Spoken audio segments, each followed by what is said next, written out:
नमस्कार शेतकरी मित्रांनो. बऱ्याचशा शेतकरी मित्रांचे फोन येऊ लागलेले आहेत का कोबीचं जे पान आहे, तर कोबीच्या गड्ड्याच्या खाली जे पान आहे, त्या ठिकाणचे साईडने करपं येऊ लागलेलं आहे आणि पान पिवळं पडू लागलेलं आहे. हा जो प्रॉब्लेम आहे जास्त प्रमाणात होऊ लागलेला आहे. त्यासाठी आजची आपण फवारणी पाहणार आहोत. फवारणी घेत असताना कॉसअवेट 200 20 लिटरच्या पंपाला 30 ग्रॅम घ्यायचे. त्याच्यासोबत ब्रॅक्टोसेल घ्यायचं आहे. एका पुडीमध्ये 20 ग्रॅमच्या पुडीमध्ये त्या ठिकाणी आपण 3 पंप करायचे. हे ज्यावेळेस आपण औषध घेत असतो त्यावेळेस गरम पाणी घ्यायचे, म्हणजे साधारण थोडं कोमट. एका ग्लासमध्ये एक पुडी टाकायची 20 ग्रॅमची, त्याच्यात 3 पंप करायचे. अशा पद्धतीने फवारणी घ्यायची. त्यानंतर 1 ते 2 दिवस गॅप द्यायचा आहे. त्याच्यानंतर जी आपली आळी आहे, त्याच्यासाठी पारिजात कंपनीचं वेलवेक्टिंग घ्यायचं 20 लिटरच्या पंपाला 40 ग्रॅम.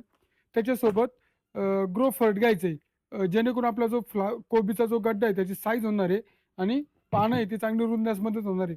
आपला जर फ्लावर कोबीचा प्लॉट असेल, ही फवारणी घेणं अत्यंत गरजेची. ही फवारणी घेतल्यानंतर आपल्याला 2 ते 3 दिवसात चांगल्या पद्धतीने रिझल्ट आलेला मिळणार आहे.